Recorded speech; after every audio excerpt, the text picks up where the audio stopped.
Greetings and welcome back to the CBMW Podcast, your weekly download of cutting-edge complementarian commentary and one-stop shop for egalitarians' opposition research. I'm Jonathan Swan, your host and executive editor of Icon, a journal for biblical anthropology, and I am joined alongside by Colin Smothers, CBMW's executive director, and Denny Burke, CBMW's president. Now, today we want to talk about a very important and positive development within the Evangelical Theological Society. Now, for those who are not living in the world of evangelical scholarship, the Evangelical Theological Society is a society of evangelical scholars, pastors, professors, and students. It meets annually to discuss ideas, present papers, research, and generally just to further evangelical scholarship in areas of biblical scholarship and theology. Now, Denny, I've just given a short description of what ETS is, but why should anyone care about ETS who's not going and presenting papers? That's a great question, and I'm glad you asked it. What in the world is going on with the Evangelical Theological Society that we would even take an episode to talk about it like this?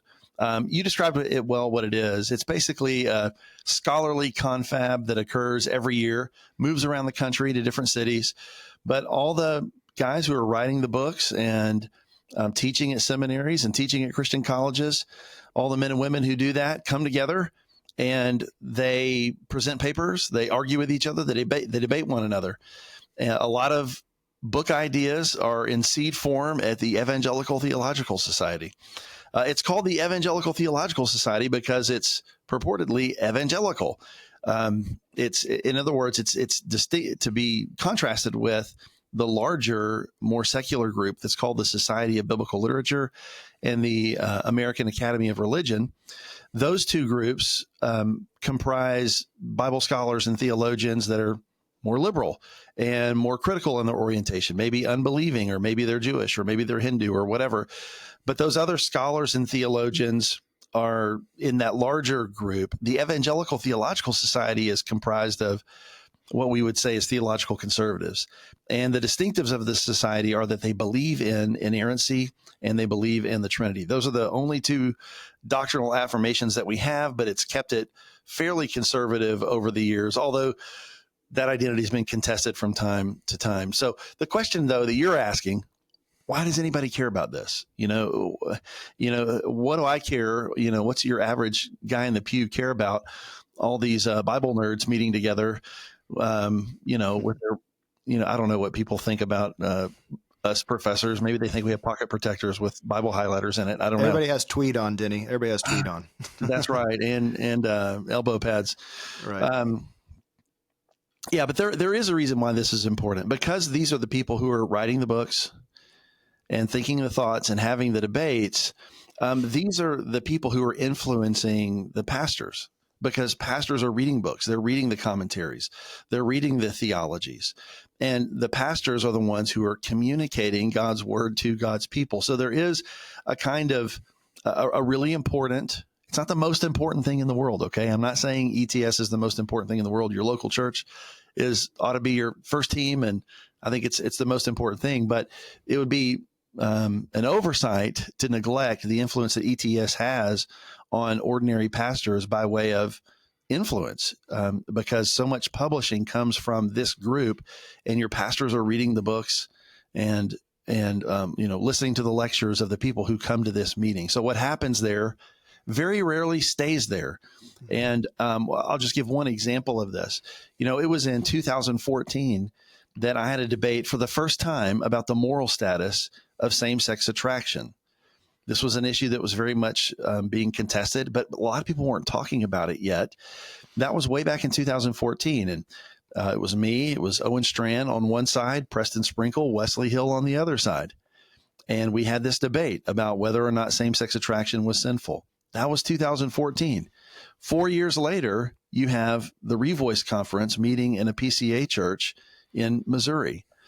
So what I'm saying is that what happens at ETS is reflective of things that tend to trickle down into the churches. And so what happens there, I think, matters.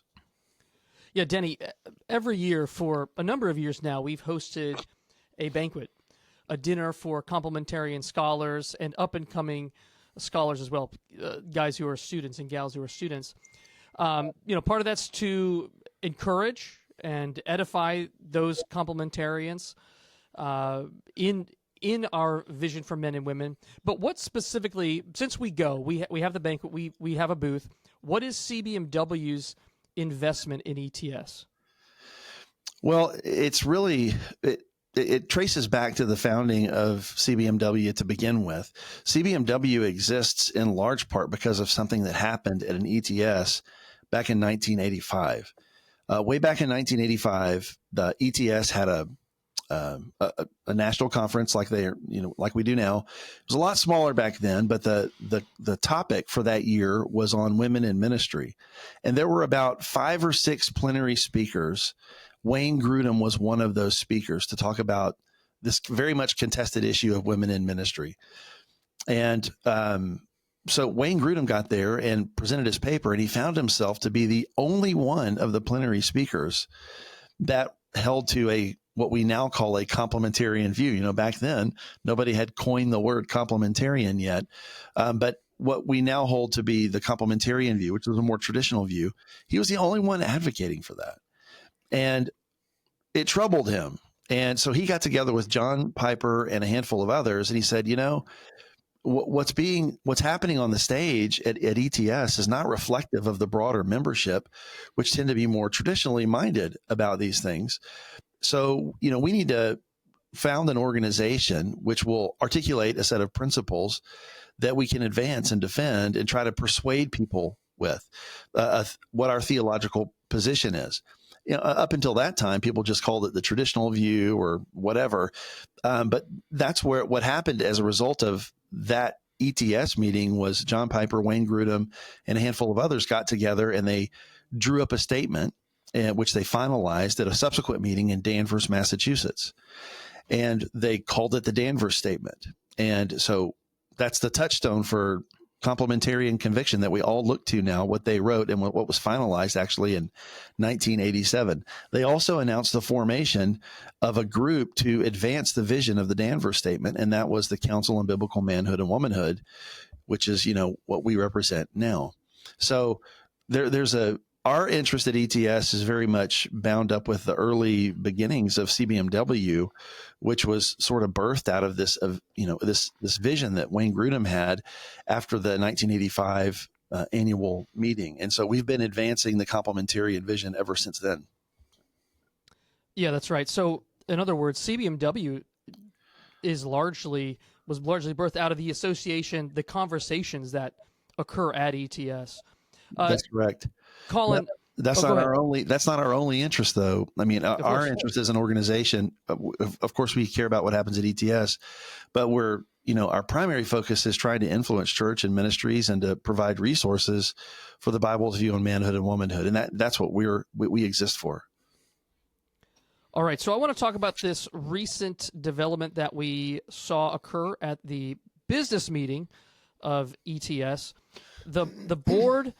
The leadership board of ETS has released a statement on biblical sexuality that I want to read to you and have you guys respond. The statement reads, "Human beings are created male and female and are called to affirm biological sex as gender identity in doctrine and practice.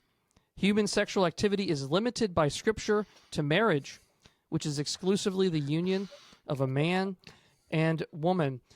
Guys, what are the essential affirmations here in this statement? What does this statement mean for the society? Why is it important? Largely, this statement is in line with a statement that was released by CBMW back in 2017, the Nashville Statement.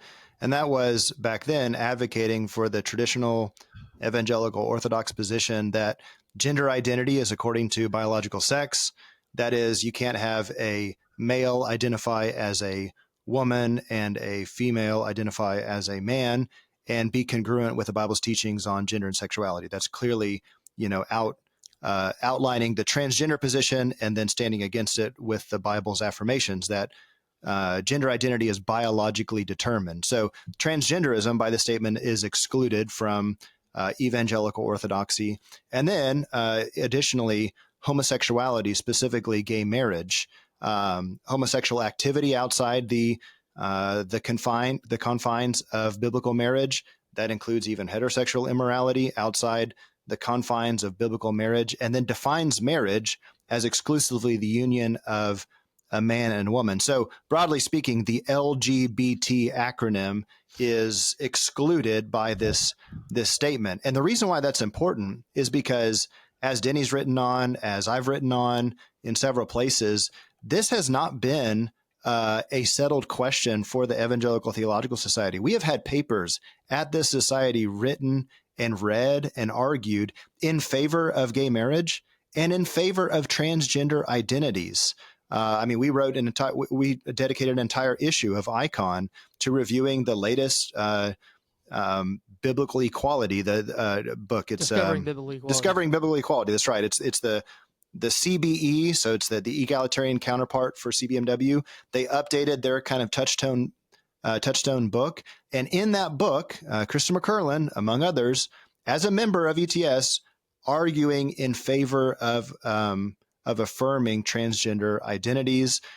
As Denny's reported on, this has been a conversation that's been ongoing for 10 years. So we don't want to overclaim what this statement is doing, but we also don't want to underclaim what it's doing. It's a significant step that the board of ETS, in fact, the statement that Ken Magnuson, the executive director, read, he said that this statement is meant to provide guidance to the society as needed and to serve as protection in the case of legal action against ETS.